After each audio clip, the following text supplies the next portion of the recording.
Previously on Startup, the startup's business plans were put under the microscope. Who do you think will be interested in this result? How do you guys envision going past those hurdles? And some were left tongue-tied. So I also want to add. And otherwise, you keep having to acquire new customers. It was a victory from behind for BioCycle. Meanwhile, gaps in Coingo's business plan saw the duo get eliminated. Now it's down to the final five. Which startup has what it takes to score a term sheet from our judges? The winner is... Every startup dreams of having the next big idea, of becoming a unicorn, of making that perfect exit. But 9 out of 10 startups fail before they're anywhere close. Against the odds, 8 startups from across Asia compete in a challenge of their lifetime to clinch a deal from 3 highly sought-after venture capitalists. Who will emerge victorious? This is Startup Season 3.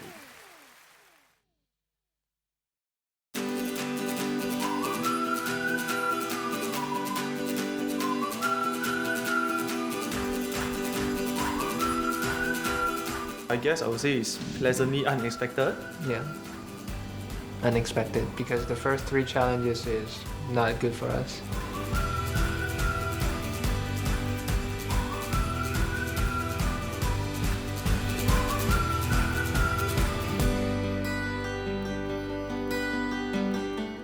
We would like to know, as an investor, what makes you make a decision to invest in somebody? Whatever you're trying to solve, is it solving a big market? Is it addressing a big needs out there? Second thing, we always want to figure out, is this really disruptive in terms of business model or technology or solutions? The third very important thing is the team.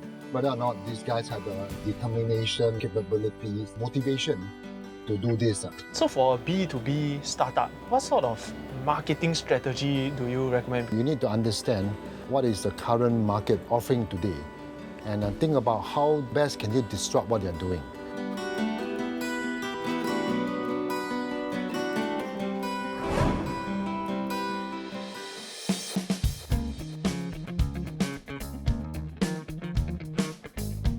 Being in the final 5 feels great. I was in the elimination spot in the last challenge, but I'm confident that we're gonna do well.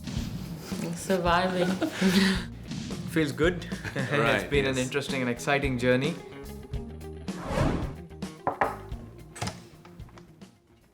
Hello there, startups. How are you? Good. I brought Mark Koh of Temploy, a Season 2 finalist, to give you a little bit of pep talk as you gear up for the final interview.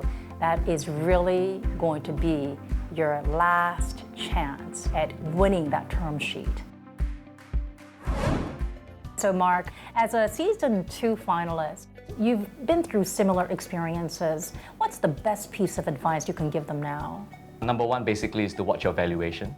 Number 2 is the business model. If you guys don't have a very good grasp of how the business model can fail, because everybody's talking about how the business model can succeed, then you will not be able to establish a contingency pivot. Hi Mark, so you said that we should be prepared to explain to our VCs that how our business models can fail. Can you explain what exactly are you talking about? Like for example, if this part of my business has a low entry barrier, this part's a really high entry barrier, so I can fall back on that. Or I can change direction completely. But of course, you have limited resources, so you have to think about how to address that. How should we prepare ourselves for the final interviews? Having investors is like having parents. Yeah. So it's not just a board meeting. They WhatsApp you too, you know. They email you, they call you up sometimes they're in the wrong time zone, and they call you up and you go like, it's 2 a.m., you know. It's like, oh, I'm sorry, but can you tell me this? And what I can say also is that if you actually know what you want from the investment aside from money, that will actually make you feel a lot more sure when you're doing the final pitch.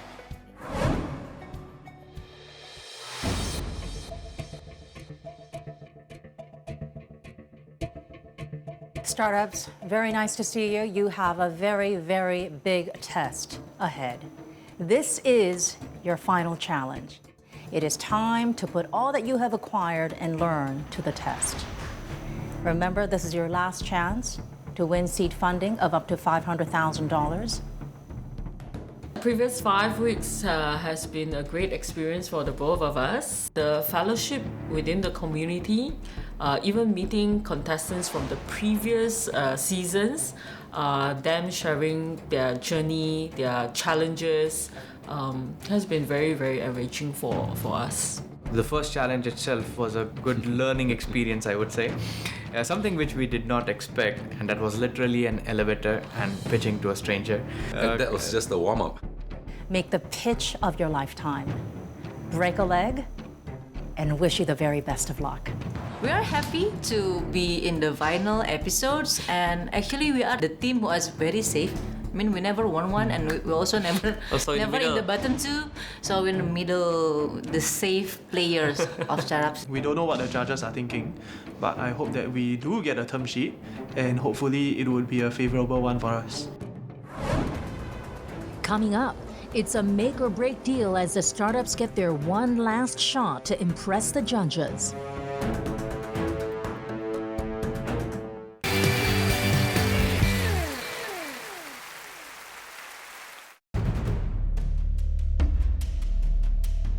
I think that with the refined pitch and me practicing a lot about it, I think we're gonna get a term sheet. So today I present you Amy, but in a different way. Not only the product, but also our vision and our plans. The problem is that dengue cases keep happening, and the costs of it also increment. Our platform provides not only prediction, but also analytics of the disease. When do you reasonably expect the first paying customer? And when are you going to get the second paying customer, third paying customer? Because that is what will sustain your business. Our relationship with the government is very direct. We tell them, we will do a pilot for you, a proof of concept, in which you will see the value of the product. In them saying that then we will cooperate together. We enter Sao Paulo that way, and we actually presented also a budget of how much it would cost, and they followed through. And how do you plan to compete, let's say if large corporations who have analytical capabilities decide to say, you know what, we're getting the data for free, why don't we just provide the service for free as CSR? One thing that differentiates us is that we're first an epidemiology company, meaning that our research is not only on data, but also on epidemiology.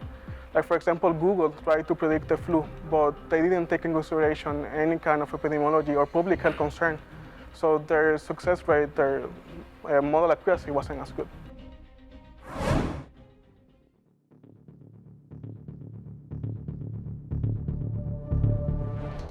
For the competitive advantage, I'll just compare to the only major competitor. We basically outperform them in all these major impacting performances. The one needs to be specifically noticed is the cost to the biodiesel producers, that we are just like half of their price. Key difference is really your biodiesel processing cost. Yeah. You're almost half of that. What make up that difference? The pricing difference between our competitors and us, that's one aspect. Another aspect is that our catalyst is highly recyclable. Our technology basically allows us to simplify the catalyst production process. So we have modified our pitch in terms of market and business strategy, digging deep into customer segments, business model, go-to-market strategy. We are tackling a very common problem experienced by everyone in day-to-day life. People feel discomfort, awkward when they encounter smelly clothes, staining or occasional wetting because of the rain.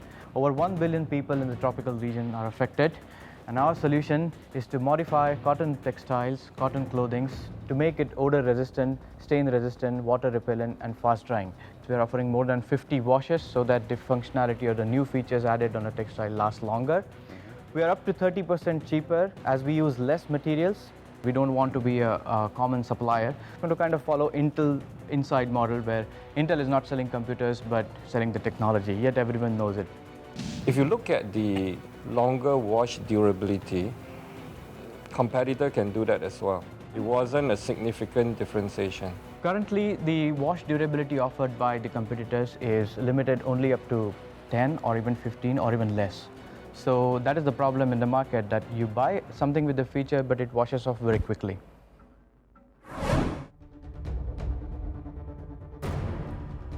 I'd just like to let you know that we've gotten a lot of feedback, especially from the industry veteran, Dr. Lim. Me and John has decided to slightly pivot our business. These are the three things that we would like to talk to you about today. Number one is a change in our business model from B2C with a hybrid to B2B and B2C or B2B2C.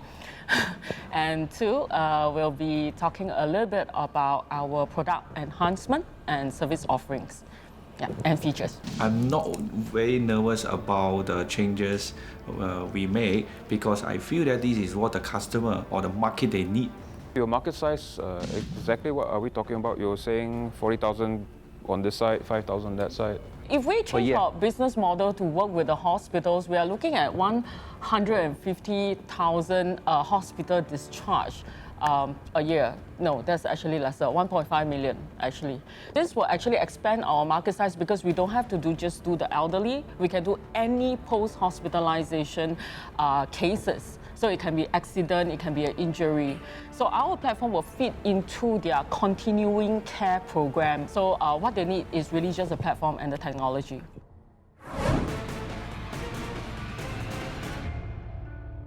We want to tell you about the real problem. We do the research again, and we're asking again to our beta tester community, and we see this is the real problem. They spend time and money, it's too much to them, because they are still like homemade seller or just small medium business, and we want to create a solution of this problem. And we still believe that we still can bring the solution in the form of mobile application because we have more than 700 million mobile users in Southeast Asia. So if you can see, there's $7 million per month. If you can take all the addressable market, we want to ask about $1 million seed funding. Minutes before the challenge began, we were very confident about ourselves, but when we step into the room, it's just there's the nervous breakdown all over again, and then yeah, you are. You know, how do you even respond to the comments of the industry veterans saying, I can build this app in a month, I can spend multi-million dollars replicating what you do? For big companies like DHL or JNE, it's not easy for them to create a new innovations in a very fast time. So I think we have the advantages. What we do in our application is that the delivery companies is multiple deliveries. So for the customers, it's like they have multiple carriers from one application only. They don't have to have like a few applications just for delivery. Startups, you gave it your best shot and you just made your final pitches. I think you should congratulate yourselves for all that you have been through.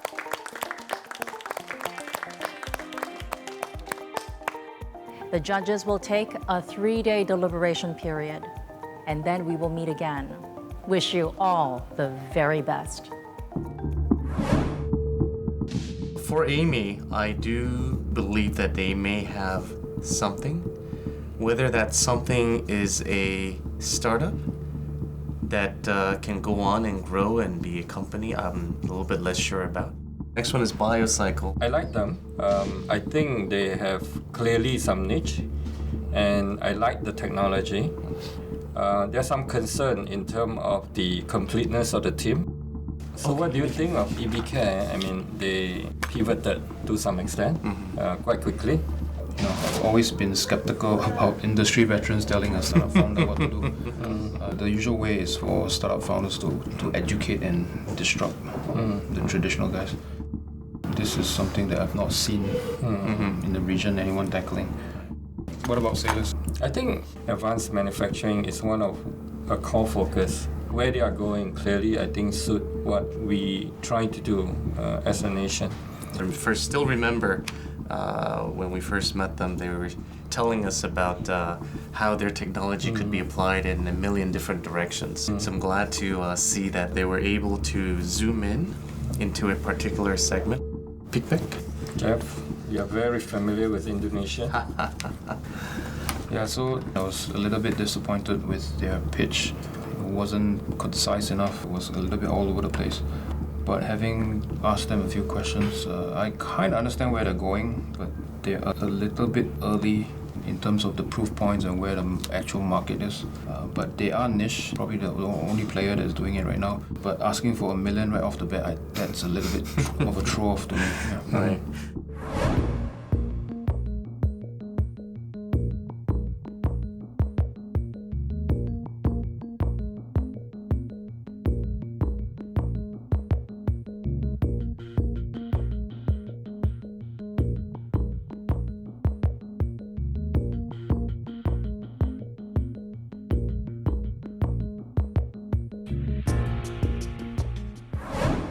Coming up, there is an envelope in front of you. You will find out whether there is a term sheet inside.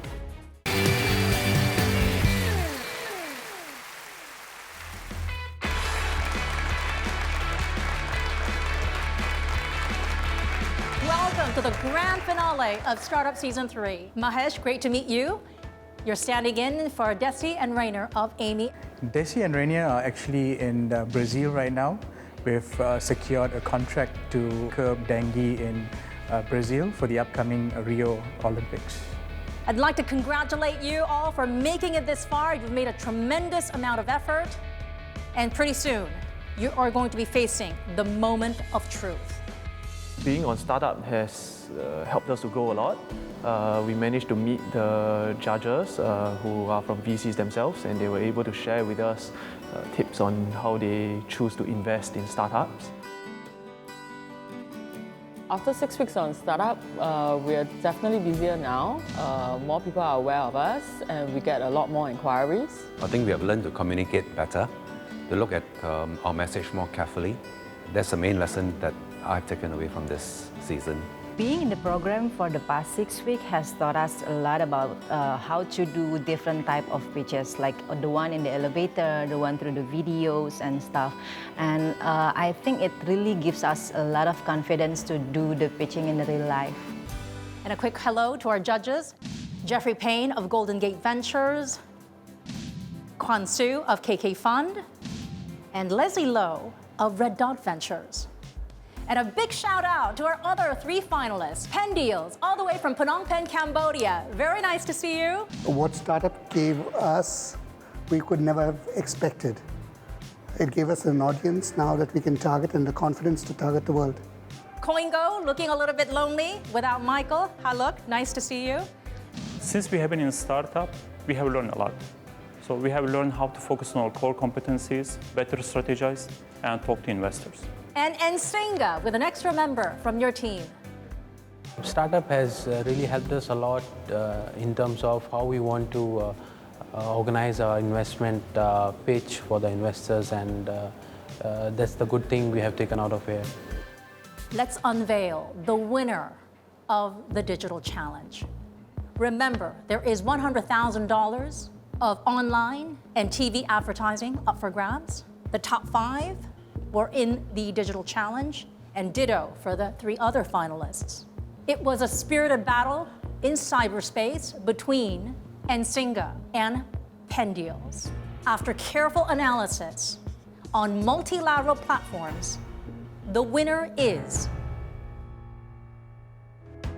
Nsinga. Congratulations. Winning the digital challenge definitely improves our brand equity and helps us to go into the different markets other than Singapore through Channel NewsAsia, and we are really looking forward for it. Congratulations.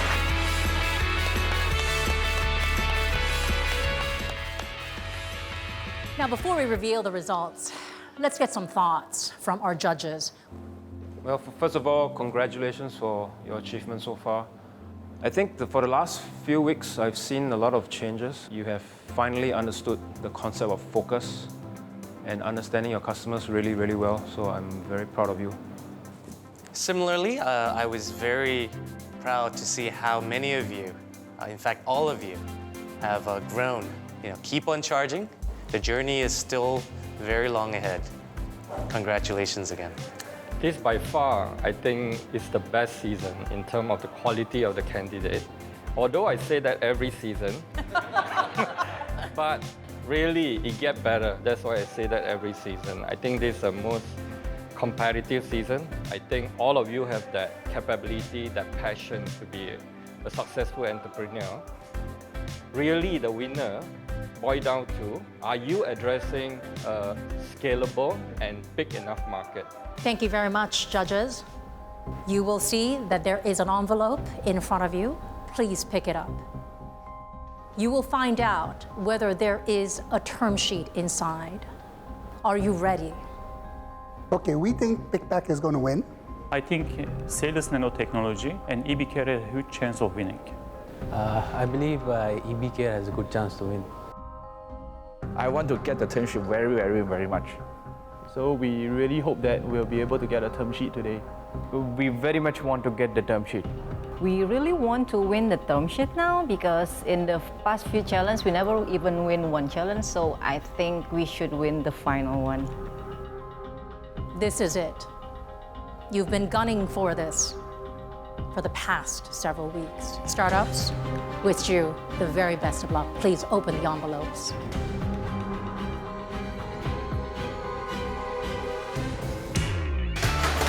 PickPack, Salus Nanotechnologies, congratulations.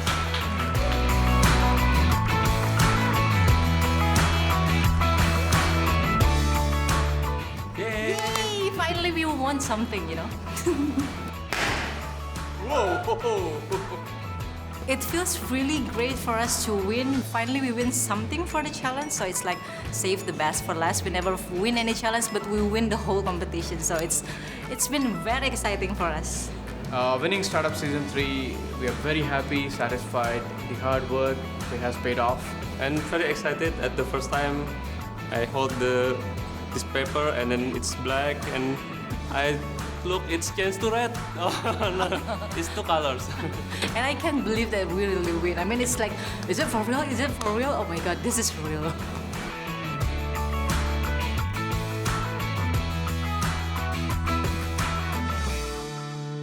We had our high hopes of winning. I think it will help accelerate our growth, having a VC like Red Dot supporting us. I think we look forward to working with them.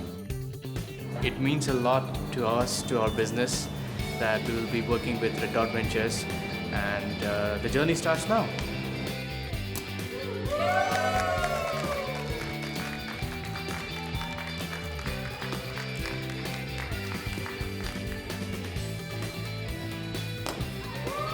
It was just a very emotional moment. I can't help just to cry, no? It's a really great journey for us. I'm crying in front of the camera.